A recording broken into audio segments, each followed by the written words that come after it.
In 1973, a little French company called Alpine won the first ever World Rally Championship with a diminutive rear-engined coupe called the A110. And that 73 season was kick-started in spectacular fashion by a clean sweep of the podium at the iconic Monte Carlo Rally. And now, 45 years later, back on the roads in the south of France, we're in a brand new Alpine A110. It's very exciting.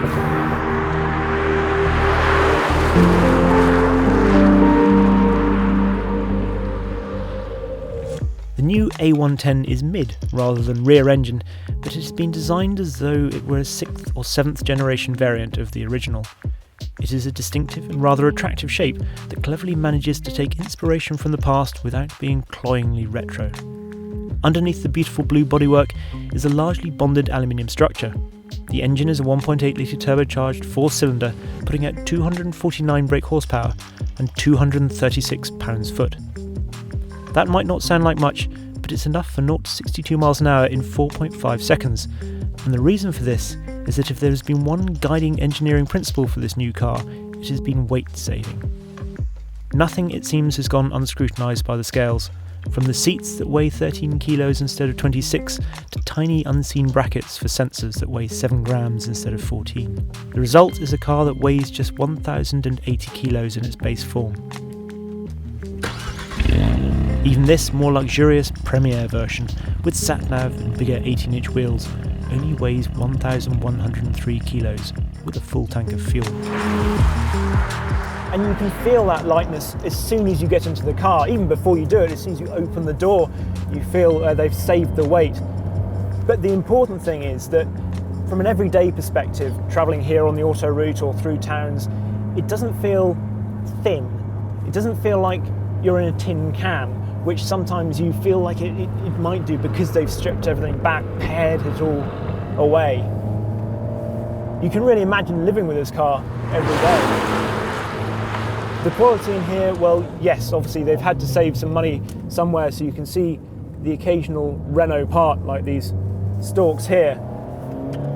But they've spent money on crucial things, and it really is quality in the materials. And I love the details like this, which reminds you of the original. I did actually drive an original A110, which was something of a miracle because it's a tiny, tiny little car, and I am quite tall. This, by comparison, although yes, it's a small car, there's plenty of room for me in here, and I'm, well, 6'4", 5", something like that. There are 3 different driving modes accessed via the button on the steering wheel: normal, sport and track. These adjust the steering weight, throttle map and engine sound. But one thing always stays the same. We stopped here just for a minute because I want to get geeky about suspension, so bear with me on this. Let's start with the dampers. They're passive dampers, not active, which I always think is a good thing. I always have, because they're just more intuitive in terms of the way they feel flowing down a road. And so we've got a fixed rate damper in here.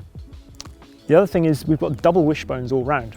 So what, you might say? Well, actually, it's quite crucial because the packaging is more difficult with double wishbones because they intrude quite a long way in. And at the front, we've got the fuel tank to contend with. At the back, you've got the engine to contend with. So it was a very conscious decision to have this. Why? Well, that's all to do with the camber curve. When the engineers fixed the hard points and chose the length of the wishbones, they did it so that the camber would remain consistent when it rolled, and that keeps the contact patch very consistent as you go through a corner. It also allowed them to get lots of travel in the arches and have a really low spring rate, which gives it that wonderful pliancy and makes use of it being so lightweight. You can really feel the lightweight just through an instant agility in the car. Every reaction speaks of having a lack of curb weight.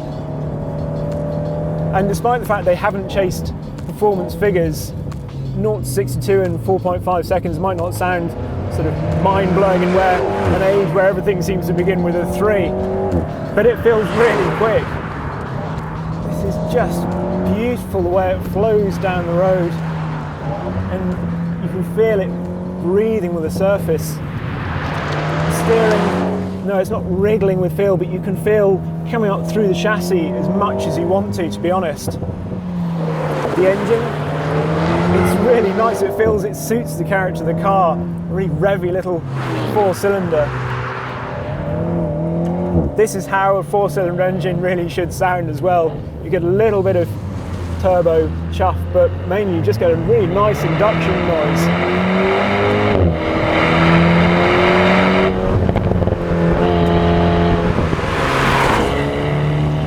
The chassis really is wonderful. They've kept the centre of gravity really low, so it's right here, sort of at hip level between the seats, which you can really feel.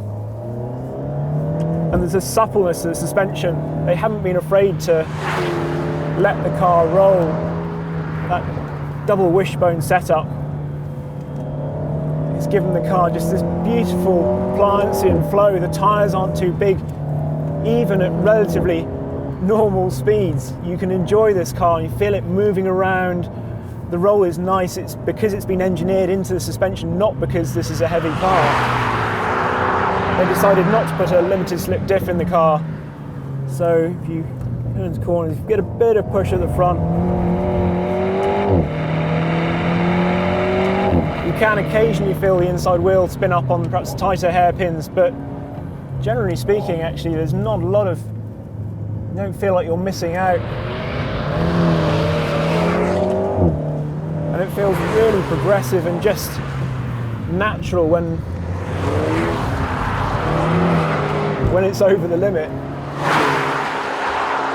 The elephant in the passenger seat with the new Alpine is why no manual gearbox? Firstly, the cost.